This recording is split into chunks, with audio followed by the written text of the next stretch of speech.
Gujarat BJP कानून साज party की मीटिंग में दिल्ली में बीजेपी के मरकजी मुबस्सिरीन भी शामिल रहेंगे।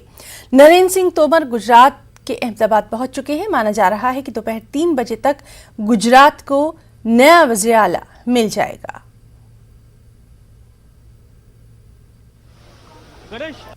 आप सबके ध्यान में है कि मुख्यमंत्री रूपानी जी के इस्तीफे के पश्चात कौन मुख्यमंत्री बने ये विषय हम सबके सामने है।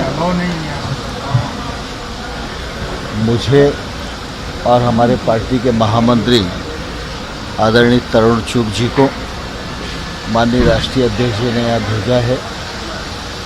अभी हम यहाँ आने के बाद प्रदेश अध्यक्ष जी और बाकी सभी वरिष्ठ लोगों से चर्चा करेंगे और चर्चा करने के बाद क्या विधि तय होगी और कैसे आगे मूव करेंगे तो इसके पश्चात आपको बताएंगे।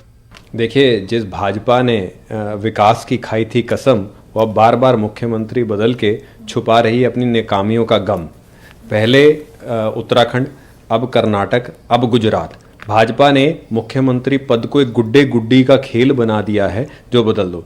भाजपा सरकार ये मुख्यमंत्री बदलो खेल खेल के जो पूरी तरह फेल हो चुकी है, उस बात पे पर्दा डालने की कोशिश कर रही है। सत्य तो ये है कि 2C केओस और कन्फ्यूजन भाजपा का गवर्नेंस का फॉर्मूला है। गुजरात मुख्यमंत्री का बदलना भाजपा की विफलता का जीता जागता सबूत है। इस बात का प्रमाण है कि भाजपा के शासनकाल केवल और केवल लाल लकीरों से भरा हुआ है। पर भाजपा को ये भूलना नहीं जानता कि नेम प्लेट बदल के, मुख्यमंत्री की नेम प्लेट बदलने से भाजपा के गुनाहों की स्लेट साफ नहीं होने वाली।